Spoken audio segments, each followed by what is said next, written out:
আজকে বৃষ্টি হওয়ার পরে বাড়িঘরের অবস্থা দেখো, চারিদিকে বাড়িঘর পুরো ডুবে গেল।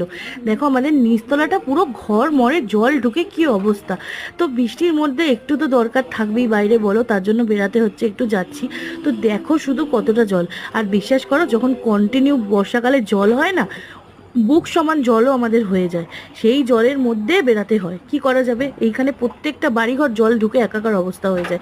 দেখো শুধু কতটা জল রাস্তার মধ্যে, চারিদিক শুধু জল আর জল, কি অবস্থা বলো তো। একমাত্র তারাই জানে যারা বর্ষাকালে এই জলের কষ্টটায় ভোগে, যে কি পরিমাণ এই কষ্টটা হয়। তো চলো, মজার জিনিস হলো, দেখো একটা জিনিস দেখাচ্ছি তোমাদেরকে। দেখো এবার আমি ওই বাড়িটা টপকে রাস্তায় বেরালাম। তো দেখো আমার অবস্থা, জামাটা কতটা তুলেছি বিশ্বাস করো। যখন কন্টিনিউ 3-4 দিন জল হয় না, এখানে দেখো চারিদিকে শুধু রাস্তার রাস্তা, মনে হচ্ছে যেন রাস্তার পরে জল, মনে হচ্ছে যেন চারিদিকে পুকুর। মানে যখন অনেক দিন জল জমে না, তখন না পুরো একদম বুক অব্দি জল। আর এই দেখো জলের মধ্যে কত মাছ ঘুরে বেড়াচ্ছে, বাপরে বাবা, আমি তো ভাবলাম এগুলো কি, তারপর দেখছি ছোট ছোট মাছে ভর্তি হয়ে গেছে। তো দেখো সামান্য এই জলের মধ্যে কত মাছ, আমার তো বেশ মজা হচ্ছিল, কত সুন্দর।